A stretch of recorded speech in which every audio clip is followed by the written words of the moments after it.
विषय: बच्चों के जीवन की सबसे रोमांचक एडवेंचर। एक बार की बात है, ग्रीष्म ऋतु के दिनों में गांव में रहने वाले 4 दोस्त रोहन, आर्या, आयुष और सिया बहुत उत्साह से अपनी छुट्टियों का इंतजार कर रहे थे। एक दिन उन्होंने अपने माता पिता से छुट्टी मनाने का निर्णय लिया और उन्हें अपने दोस्तों के साथ एक रोमांचक एडवेंचर पर जाने की सोची। एक सुबह सब चारों के पास एक पुरानी पुस्तक मिली जिसमें एक खोज का सफर वर्णित था। पुस्तक के पृष्ठों में लिखा था, चारों दोस्तों, इस पुस्तक के रहस्यमय सफर में तुम्हें 4 आभूषण मिलेंगे। ये आभूषण तुम्हारी ख्वाहिशों को पूरा कर सकते हैं।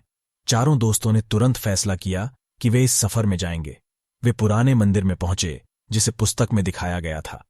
वहां पहुंचकर वे एक रहस्यमय प्रकाश से चमकते हुए छिड़काव देखते हैं। रहस्यमय प्रकाश की रोशनी में एक सीक्रेट पथ दिखाई देने लगा।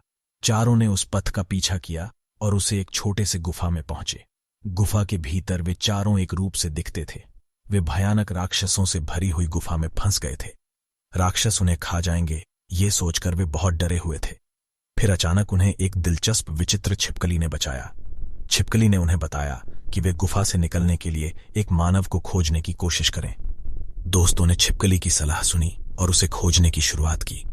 वे गुफा में खूबसूरत बंदर मिले जो उन्हें उधार लेने को तैयार थे। उस बंदर ने दोस्तों को एक चमत्कारी ताकत दी जिससे राक्षसों को पराजित किया जा सकता था। ताकती बंदर के साथ चारों दोस्त राक्षसों के सामने पहुंचे।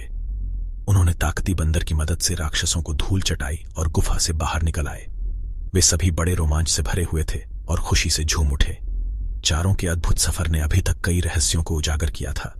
अब आगे उन्हें 3 आभूषण और खोजने के रहस्यमय स्थानों की खोज करनी थी। पहला आभूषण ढूंढने के लिए वे एक पुराने जंगल में पहुंचे जहां जंगली जानवरों और रहस्यमय रूप से खिलने वाले फूल थे। वे देखते हैं कि एक दिलचस्प झाड़ी के पीछे एक चांदी का हार छिपा हुआ था। वे उसे खोलने के लिए पूरी कोशिश करते हैं, लेकिन वह धीरे धीरे वापस चुपचाप बंद हो जाता है। फिर एक उदास झाड़ी ने उन्हें बताया कि उन्हें वह हार पाने के लिए अपने सारे दोस्तों की मदद चाहिए। चारों ने दोस्तों को बुलाया और उन्होंने साथ मिलकर वह हार खोल ली। वे सभी बहुत खुश थे कि उन्होंने संयुक्त शक्ति से रहस्यमय हार खोल ली। दूसरा आभूषण ढूंढते हुए चारों ने एक पुराने महल में रहने वाले राजकुमारी के साथ मिला।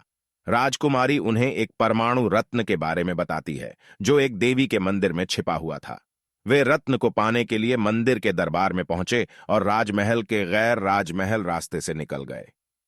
मंदिर में पहुंचकर वे देवी के दर्शन करते हैं और रत्न को प्राप्त करते हैं। राजकुमारी के साथ वापस लौटते हुए वे बहुत खुश थे कि उन्होंने रत्न को पाने में सफलता प्राप्त की। तीसरे आभूषण की खोज में चारों को एक रहस्यमय जंगल में पहुंचना पड़ा जहां बादलों के बीच एक सोने की पुस्तक छिपी हुई थी। वे पुस्तक को प्राप्त करने के लिए बादलों के साथ जंगल में घूम रहे थे। बादलों के बीच रहस्यमयी पुस्तक को प्राप्त करते ही बड़ी खुशी हो गई। पुस्तक उन्हें एक विशेष शक्ति के बारे में बताती है जिससे वे अपनी ख्वाहिशों को पूरा कर सकते हैं। वे रत्न और पुस्तक को लेकर अपने गांव के रास्ते वापस लौटते हैं। गांव पहुंचकर चारों दोस्त खुशियों के साथ गले मिलते हैं। उन्होंने देखा कि गांव के लोग भी उन्हें खुश देखकर बड़ी खुशी महसूस कर रहे हैं। उन्होंने अपने माता पिता को अपने सफलता के बारे में बताया और उन्हें अपने दोस्तों के साथ वाला सफर भी सुनाया। इस एडवेंचर से चारों दोस्तों ने सीखा कि जब वे साथ मिलकर काम करते हैं तो कोई भी मुश्किल आसानी से पार कर सकते हैं। वे देखते हैं कि जीवन में हर कदम एक नया रहस्य प्रगति का मार्ग खोलता है जो उन्हें अभूतपूर्व और मनोहर अनुभव देता है। चारों के एडवेंचर से उन्हें अपने सपनों का पीछा करने के लिए नई साहस मिली और उन्होंने दिखाया कि जब वे साथी होते हैं तो उन्हें कोई भी कठिनाई नहीं रोक सकती। इस तरह से उन्होंने खुद को एक संघर्षशील और उत्साही युवा के रूप में बदल दिया। यह एडवेंचर उन्हें जीवन के सभी सवालों का समाधान खोजने के लिए प्रेरित करता है और उन्हें जीवन के सभी पहलुओं का मजा लेने के लिए तैयार करता है। चारों दोस्त अब अपने जीवन को एक रोमांचक और अद्भुत सफलता के साथ जीने के लिए तैयार हैं, जैसे वे अपने एडवेंचर में थे।